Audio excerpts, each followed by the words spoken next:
Welcome to the Stars in the Making with the mission to inspire and frame the future.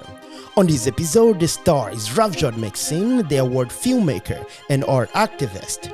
At 21, he directed 3 television talk shows for Dash Network, the largest Asian American TV channel. Jus Punjabi. She directed major Bollywood music videos, was listed the youngest female director to ever be launched by T-Series, Indian largest record label, in 2021, and other many successes on her belt. It wasn't always success. She was born in New York from Punjabi parents. Growing up, she was bullied for her ethnicity features to the point where she wanted to change her appearance until she understood her ancestors' history, what they had to overcome for her to be here today. In this very episode, she emphasizes everyone to honor who they are, most importantly, embrace your uniqueness. Please, let's welcome the star. Hey guys, welcome to the Stars in the Making. Today we're here with a filmmaker, Ravjot. So I'm going to have her introduce herself. Welcome to the Stars in the Making. Thank you. Yeah, my name is Ravjot Mehek Singh. I am a filmmaker and an art activist, and I've been in the industry for like 10 or so years now. Wow. I know. It's really amazing. So yesterday actually I was doing some research on you. Like you have so much.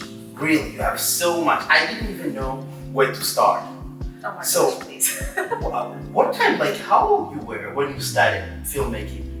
I'm gonna take us all the way to the past, right? Yeah. When I was like 12 or something like that, I like taught myself how to edit with Adobe Premiere. Yeah. And it wasn't like popular back then yet to be like a YouTube vlogger or anything like that. So I was like the first person who did vlogs and made like stupid sketches, Yeah. like for YouTube. Right. And people used to hate them. They used to make fun of me for it. But I used to green screen myself into like different scenarios and clone myself, act with my own self. It was very funny. But so basically, I've been doing videos and being creative through the camera since I was like 12 or 13 years old. But like officially, I graduated film school when I was like 19 years old, and then I started working immediately in Bollywood. So right after graduating here, I graduated a school in New York. I just flew to India, and I lived in Delhi and Mumbai and Chandigarh, and those are like the hubs of Bollywood and the Punjabi film industry over there. Wow. Yeah, so I've been in action since I was like 19 Well, years long old. time. Wow, that's really amazing. And so you are a filmmaker, so you have been in so much. So just reading your article about owning my heritage, it's such an amazing article that when I read that, I was like, wow, this is amazing. So talk to us about that. Doesn't only it speaks volume, not just the culture of like Punjabi, but speaks for social issues like what we live today. So can you go a little bit explain that a little bit more? Totally. I grew up in Waterford, Connecticut. Yeah. It was like one of the most racist and just conservative places, which is funny because it's on the East Coast. So you wouldn't expect that like New England has that much racism. Were you born in New York? You were born- Yeah. Okay. I was born in New York, but I mostly grew up in Connecticut. Connecticut. So, and it was like a very closed up society. I think there was only like 10 people of color total in my class, out of which I was like the only Sikh Punjabi person. And I grew up after 9/11, where basically anybody who looked Muslim at all, right, or anyone who was brown in general, or had that look, they were immediately targeted. And I'm not Muslim, I'm Sikh, but people were so ignorant, they don't know the difference. So I grew They up, wouldn't care. they didn't care. Like my dad had a turban and a beard, so That was a rough time. it was very rough. And oh my gosh, my nickname in school used to be Osama's daughter. It was great. They would make like plane like noises, bombing noises anytime I would walk past. It was horrible, but the main takeaway from that was it affected how I viewed myself. Yeah. It affected my relationship with my identity, Right. with my culture, and the way that my people look You know, because we were so attacked for, you know, not only our religion, but how we looked in our features. And, you know, so it just, it hugely, you know, shifted my perspective on myself as a young kid in such a horrible way. And it was very difficult to change that over the years. That's right. Yeah, and there is something that you wrote in that article that says you were thinking about changing yourself because of all that trauma. Talk to me. I really love it, and then when you back away from it, talk to us about that. I really wanted to hear more about it. It was tough. It was a point where even in the media, right, we weren't really seeing brown women represented in a good way. A lot of the Indian people that you would see on TV, they were represented as undesirable, as dorky, as just the tech nerd, right? Or like the butt of all the jokes, right? So I didn't see myself represented in the media or even in person back then, because I was one of very few people of color in that area. So of course I grew up thinking that I was ugly, that I don't fit the standard of beauty. And we all know that the standard of beauty has been European, has been white for the longest time. And now just barely, right? And barely it's shifting. Finally, we're seeing models commonly like on magazine covers now that are of color, or transgender models, or, you know, queer models. So that's finally changing a little bit now. But it's so backwards. Like, so whole childhood was spent that way. And I used to think, oh, maybe I should get a nose job, or maybe I should get jaw filler, or you know, all of these different things. I used to avoid wearing dark makeup or certain clothes colors so that I would appear more white, like European. Yeah. Oh, that really speaks volume. It's not just, this is not in the past yet. We still can feel that, especially for me. I'm from Angola, of course, African. I can see that sometimes, like, you meet an African person and you ask them, hey, where you coming from? And they go, hey, I'm coming from New York or Chicago, whatever the case may be. And you look at them, it's like, you know, sometimes you can tell that, you know, this is my people, you know, this is from this place, but it's not, they refuse their own culture. And according to that, your article, you talked about refusing like your own bloodline, where you come from, and not understanding your heritage. That's very, very important. It means they don't know themselves. You are refusing your background, your own culture. Means you don't know yourself, and you don't belong there, and you don't belong here either. Like, you are in between, going into chasing somebody's beauty. Means many people, like, really, they don't understand who they are. And when you talk about the Punjabi, like, you know, just remembering my parents, my ancestors, you know, for me to get here, it's because they had to fight for something. You know, remembering that, I was so emotional. I had goosebumps reading that article. I was like, no way, this is so true. Not just Indian or Punjabi background or culture, but this speaks volume for everybody. You as a filmmaker, and I think I was actually talking to Shams. I say, hey, Shams, I think, you know, we gotta have her. You are a filmmaker to make a movie about this, because many people really need to hear those things.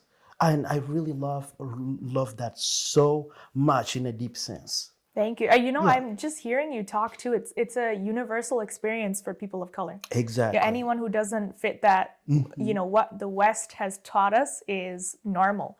So we all grew up thinking that our skin color is abnormal, that our big eyebrows are abnormal, that my hairy arms as a woman is abnormal. Or, you know, for me, a lot of it was like the hairiness, and then, you know, especially my nose was made fun of so much. We all thought this was abnormal, and I'm sure that applies to the Black community as well. Of course. You're so right. It creates such a disassociative identity. Yeah. You know, we grow up in total rejection, and the way that impacts our soul, you know, because our ancestors are here with us. They're in our bodies. They're you know, surrounding us, you know, through space and time. That rejection, it's so deep, and I think it can cause so much conflict in someone's life. We need to learn our own culture, where we really come from. Because, I mean, what I said before, I think we don't know. Many people out there, they don't really learn their own culture.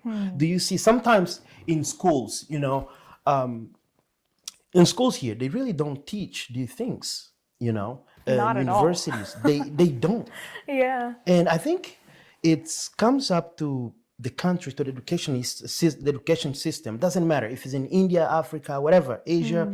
It doesn't mean that maybe we don't like certain cultures or whatever, but it's just like knowing your own culture. It's very important. Going back where we're from, not just knowing like, okay, my ancestors, they were slaves, but before that, we were like, I read so much about like African history. We were kings because before anything that ever happens, like 400 years, our own history, this is that many people, they don't understand that. And they refuse themselves. They want to change their own color, like using some creams that, just, it just so much. That's a whole different topic.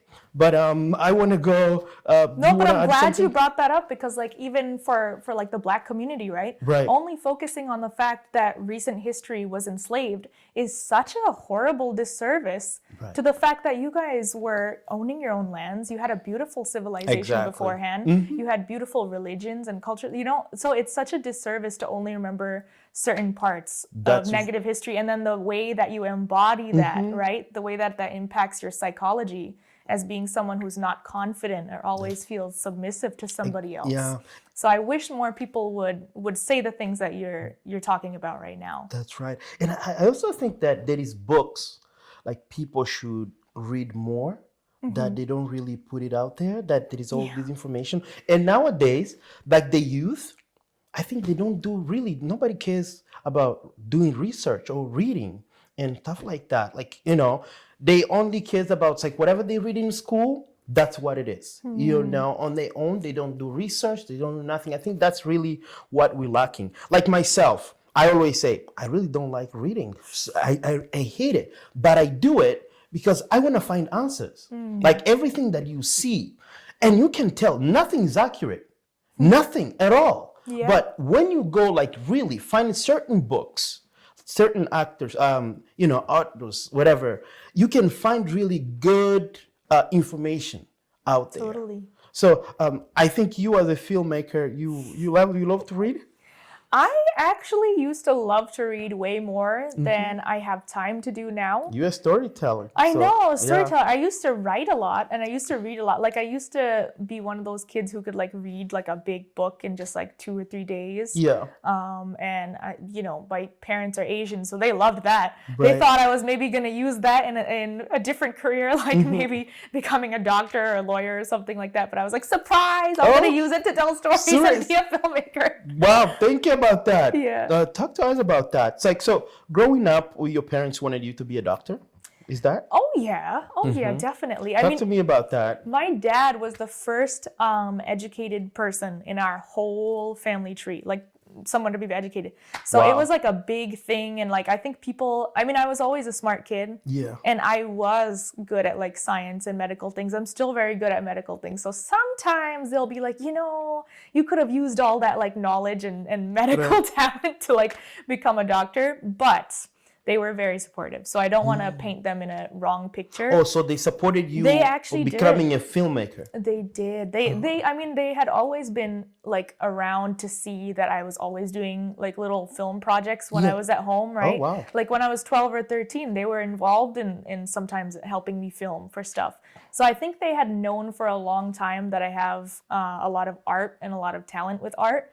So honestly, it wasn't that hard to convince them. They kind of just openly listened. Yeah. I think the bigger thing was that art as a career has a lot of struggle, and it has a lot of up and down. So even for me, there were years that were super successful, and they, the family was very happy about it. They didn't really say anything. But then there were times, of course, that weren't as successful and not as many projects were happening. And I think those were more of the times when those doubts would come up for them. And they would be like, it would be really helpful if you had chosen art as a backup and not just relied on it forever. Definitely you don't do it as a backup. All the project and every day you are really frequently we see posts and everything, like you're making movies.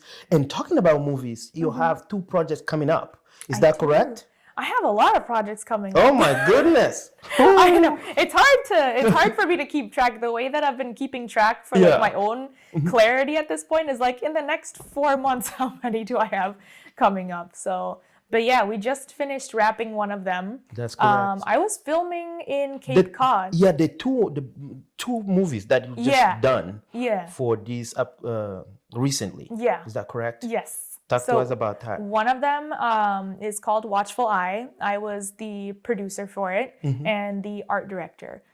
So this is directed by a really good friend of mine. He's incredibly talented. His name's Michael Cravata. Okay. So he and I he created this beautiful vision of expressing a story about gun violence on college campuses and how easy it is for white people to get away with crimes. That's really interesting. We want to hear that, especially in America. We have so much of that. CNN just released that there have been 200 mass shootings this year in 2023.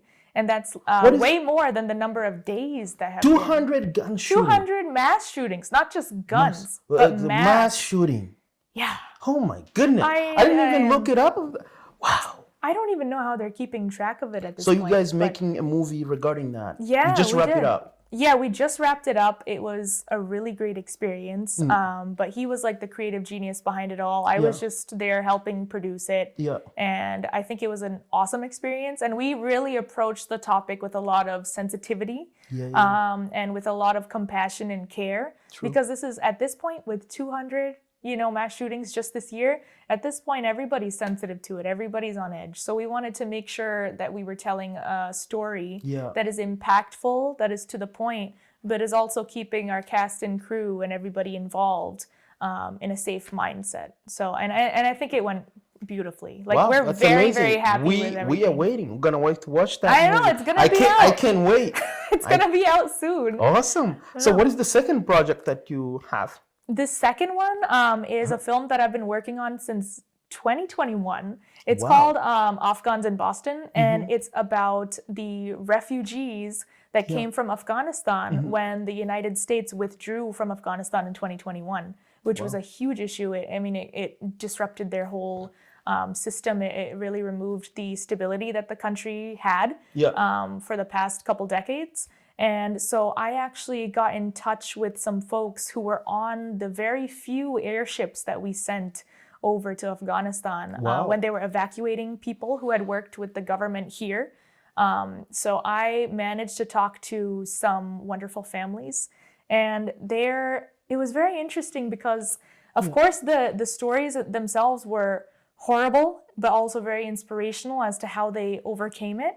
But the thing that I think really impacted me the most, because it took a mental toll on me too, hearing stories that you would only imagine to be true in the worst horror movies. I can imagine. And they're sitting in front of you, families are sitting in front of you telling you these things. The stories that shouldn't exist in real life. Wow. These are only things that we should be writing in horror movies. Exactly. So hearing it took such a toll that I couldn't edit it for about a year. I couldn't bring myself emotionally to edit it. And sometimes the things that would hurt the most is watching them be happy. Right. That sounds weird to say, but just watching them, the families, interact in a normal way as if nothing happened, that made me more sad, thinking about how many emotions these people are carrying with them and kind of keeping on the inside while still walking around in our society, and you wouldn't be able to tell their story and their hardship and the traumas that they've been through, because they hide it so well and they're so resilient. Wow. But it was really tough, but I ended up talking to many of them, and I ended up talking to some refugees who have also been here for decades, and kind of getting that split perspective of newer refugees and older ones. But the work that I was doing with them really transcended just the film. I've been organizing protests with the Afghan community for a while now. I see. Yeah, and I've organized a lot of seminars for, just educating the general public here about how we can, stay conscious and do more over there, even though the news cycle has stopped telling us that there's a problem in Afghanistan. Wow. So how can we kind of educate ourselves and maintain our own, flow of information, and how can we update it and be of service to them? Wow, that's so as a filmmaker, how do you deal with that? Because myself, I'm really, just for me, just watching a movie, it's really, horror movies. I really can't watch. When I was like a kid, maybe I used to watch like horror movies, like nicely, but now I really can't. Shams Vision, I think, is also scared with horror movies. Is that correct, Shams? Yeah. He's also scared. That's can't. Funny. And imagine that's just a movie. And so how do you really listening to those stories? How do you cope with that? I really like this question. I don't think we ask the filmmaker. Sometimes we ask the subject. Yeah, but you make movies, and how do you really? I don't know if I would be able to kind of, emotionally, and you're talking to the families that they went through those horrible stories. How do you deal with that? It's been very difficult. I don't think I've learned a way to deal with it properly yet. Yeah. And maybe that's a good thing. Maybe that means that, I have a lot of compassion for them, or that, that we can relate to them or imagine their circumstance. So I think overall, if we are sad as filmmakers, I think that's a necessary sacrifice. Yeah, I think if you sit there and you think it's a big transaction I'm getting this out of that, I think that's the worst thing. So I don't mind being sad about it. And it's just a fraction of the sadness that these people actually face. So can I not go through just a small percentage of sadness that I can still put away and return to my privileged life? And these people don't get to run away from it like that. But it's tough. I have to take a lot of breaks. That's right. A lot of breaks, and usually afterward, I always keep Starbucks makes me very happy. Oh, that's awesome. The sugar bomb, it makes me very happy. Awesome. So I always keep like food that I like. I always thought maybe you just gotta be like numb to everything. Okay, if you're talking to the family, it's just like, okay, I'm listening, but I really don't care so much. You're just putting like the story down. No. This is just a movie. Like okay, don't think about it so much. Like not going too hard. Yeah. I thought maybe that's how filmmakers do I hope they don't. If they do, I would not consider them a good documentarian, and I would not recommend that person to be like, in the public eye like that. Yeah. The way that I talk to them is very personal. It's very one-to-one. I make sure that they're very comfortable. I keep their, safety in mind. I keep their wishes in mind. If they want to film something, we can film it. If they want to leave out a question, if they're uncomfortable, they can change their mind in the middle of a question to answer or not, right? They have input. Even when I'm editing, I say, do you have input? Do you suddenly want to not put something in here, So I think that compassion helps as a filmmaker. And I think they can, feel that. So I've had a lot of great moments having people open up to me that other people are like, oh, they'll never talk about that. But they talk about it. Right. Why? Because I sit there, as if I'm one of their extended family members, as if I'm their friend who just wants to know, who wants to have a conversation and, is genuinely empathetic to what they're going through. Wow. So, and I think everybody can tell when you have real intentions to make a change. And a lot of that comes from doing the work. As a filmmaker, if you just go into a community that's suffering, you film them, and then you leave, and then you make an award-winning product. Have you done a good thing? No, sure, you've given it like exposure and maybe people know, but did you fight for them? If they needed help, did you help them? Did you put the camera down? I can actually tell that in your stories. Like every articles that you have done, I didn't go to every single one of them. There's a lot. You have a lot, really. Yeah. And I see while I'm reading, I can see you put everything in it. You talk about everything that, that particular thing or particular story they're going through. And you can tell, she's really a filmmaker and she's going really deep. And for those filmmakers that maybe don't really understand what is being a really filmmaker, is not just going there for the award or something like that. What do you want to tell to them? It's just so tough because I think you need to kind of maintain your humanity. Exactly. And I think there's ways that, especially working in the industry and being so money minded, Yeah. you can fall into the trap of seeing the business side first. But I would say it's tough to step away from, but it Yeah. is totally possible. If you can realign yourself with the fact that these are real people that are sharing, Yeah. you know, their heartfelt traumas with you, I definitely think there's ways to like reconnect on like a human and spiritual level. Right. You just need to allow yourself to, you know, have a sad experience, have a less than ideal experience, and not shield yourself so much. Wow. I think people shield themselves a lot. I think you can sit there as a filmmaker or as a journalist, right? You can sit there and not really let their emotions come into you, because you can have like a shield up, like an emotional shield. But I don't think that's the way you're going to get the story out in an authentic way. I think it's when you're sad with them and when you understand their anger and when you understand their reasons for grief or for violence or for happiness. I think that's when the best stories come out. That's really amazing. I would love that would have more filmmakers just like you.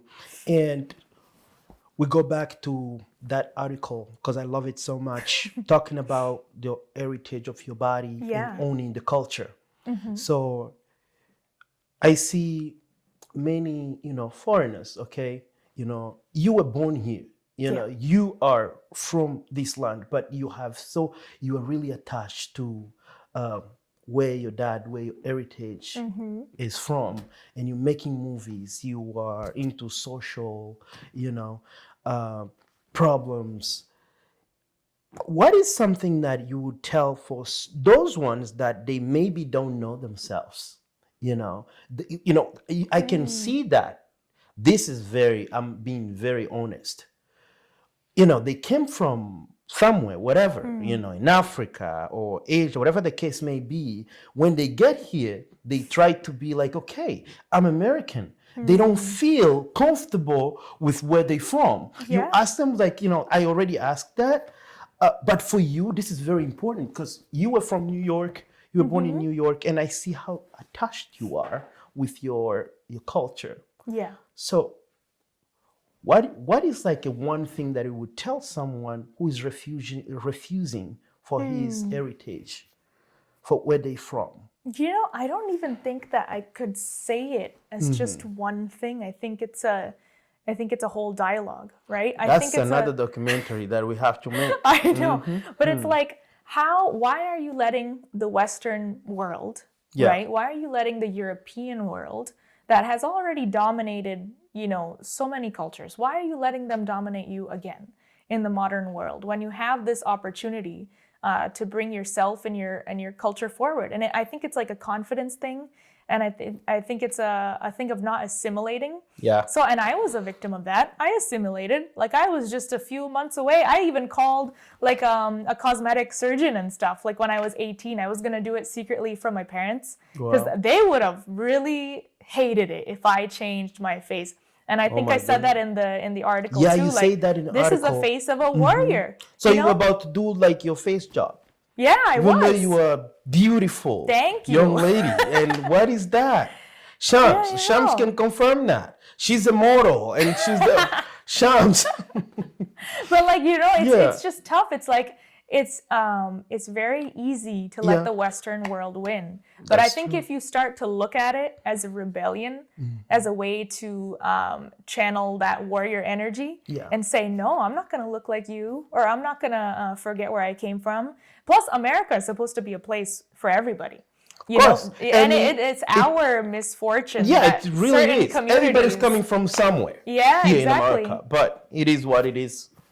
Certain communities make it seem like it's not for everybody. That's true. But it is for everybody. Most importantly, it's for the Native Americans, the indigenous people. But, now that we're all here, we should be allowed to express ourselves and not fall victim to, being the same as everybody else. So that's how I think I would, if I had to say only one thing, I'd say really look at it as a rebellion and as a fight and as a struggle that you can push back and choose to be yourself. Wow. It's really amazing. And also one thing I wanted to say is Actually, we wanted to. I really want to invite you on making this video for the Stars in the Making. We are on now, so I want to talk about like the story of the Stars in the Making. What the Stars in the Making is about. It's about this, like a youth, never giving up. Like no matter where you are, and you have to keep pushing. Like it doesn't matter if you are up and down, like how successful you are, remembering that as long as you're alive, you gotta keep pushing for for help, social, whatever the case may be. Work on yourself. And so with that being said, I wanted for you to help on directing the video, music video. A music video. Yeah, music video for the Stars in the Making. I would be honored. Count me in. Your vision is in safe hands, my friend. Thank you. Yeah, oh my God. Shams, what do you think? Sounds good to me. Sounds good. Thank you. Thank you so much for accepting that. Of course, my friend. Yeah, Any way that I could help uplift you too, because the work that you're doing is incredibly important. And you know, sometimes it's easy to shine light on people that are already successful or already have made it and have made it for a long time. For a long time, yeah. But like these local artists, even such as myself, like we don't always get that same opportunity. So it's because of these grassroots efforts that we're able to share our story and get bigger platforms. So I truly thank you for the work that you're doing too. Yeah, thank you. We almost done at the very end. So for the very last, what is the message that you want to send to everyone out there? You as a young, very talented and filmmaker, director, what do you want to say to any young man or any young woman who is struggling out there and who want to make it in life? Ooh, that's a good question. You know, I think we undervalue how much truth and how much vulnerability will actually open doors for us.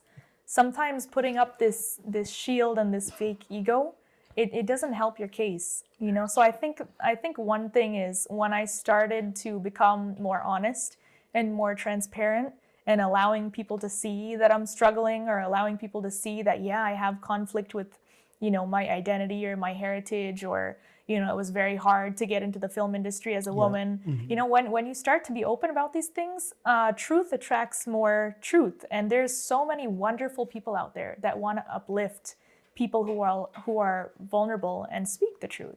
So I think if you can start to become just more, you know, more in tune with your own self and with your own journey and be open to other people and express that honesty, I think authenticity will take you very far.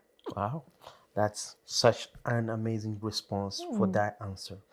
Wow, thank you so much for being in the Stars in the Making. You definitely killed it. And I'm going to have to rewatch this video. You did an amazing job. Thank you so much for having me on. Being in the Stars in the Making. I really appreciate the opportunity to be on. All right, guys. Here you have it. She's right here, the filmmaker. And we're done for today. We see you in the next video. Keep working on yourself, and we see you soon. Stars in the Making. We out.